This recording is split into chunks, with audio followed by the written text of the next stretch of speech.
अहम ख़बर है अवां सां शेयर करियो पिया। निगरान सूबाई घरू वज़ीर आईजी सिंध रानीपुर जी पिराणी हवेली में वहशत ऐं दहशत जो निशानो बणाए मारियल मासूम न्याणी फातिमा फड़ो जे वारसनि वटि पहुची विया आहिनि। ताज़ियत करे तफ़सील मालूम कया आहिनि। फातिमा जे पीउ पारां ज़ुल्म जो दास्तान ॿुधाईंदे जवाबदार गिरफ़्तार न थियण जी दांह निगरान सूबाई घरू वज़ीर हिना शाह खे जल्द गिरफ़्तार करण जी हिदायत करे छॾी। ब्रिगेडियर रिटायर हारिस नवाज़ चयो आहे त न्याणीअ जे वारसनि खे सिक्योरिटी ॾिनी वेंदी। जेकॾहिं कराची में रहण चाहिनि था त घर बि अलर्ट कयो वेंदो। आईजी सिंध रिफ़त मुख़्तार जो चवणु आहे त केस में मुख्य जवाबदार असद शाह ऐं सहूलियतकार गिरफ़्तार आहिनि। इन हवाले सां वधीक अपडेट्स मालूम कंदासीं। खानवान खां अलाबख्श कूंदड़ लाइन ते मौजूद आहे। जी अलाबख्श आगाह कजो।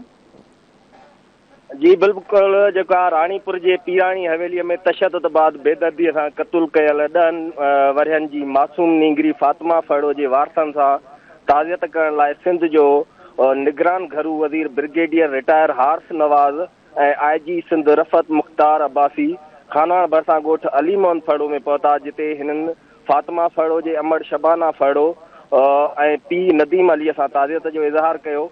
उन मौक़े ते इन जेको आहे सो ॻाल्हाईंदे जेका चयो त फातिमा फड़ो क़तल केस में मुलविस मेड़नी जवाबदार ऐं सहूलियतकारनि खे गिरफ़्तार कयो वेंदो। सिंध हुकूमत हिन मामले में पुरअज़म ऐं चौकस आहे।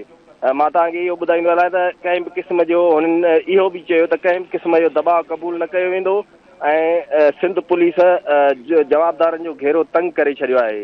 ऐं मां तव्हांखे इहो ॿुधाईंदो आहियां त जॾहिं त उन मौक़े ते केस जे फरियादी शबाना फड़ो ॻाल्हाईंदे चयो त खेनि कुझु बि न घुरिजे, सिर्फ़ फातिमा फड़ो जा कातिल गिरफ़्तार करे खेनि फाहियत कयो वञे। जी ठीकु आहे, अल्लाह बख़्श, अवां जी महिरबानी।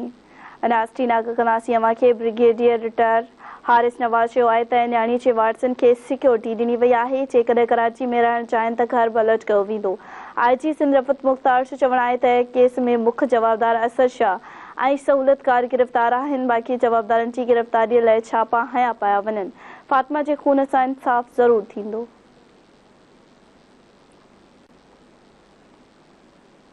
आगाह कंदासीं नाज़रीन अवां खे। निगरान सूबाई घरू वज़ीर आईजी सिंध रानीपुर जी पिराणी हवेली में वहशत ऐं दहशत जो निशानो बणाए मारियल मासूम न्याणी फातिमा फड़ो जे वारसनि वटि पहुची विया आहिनि।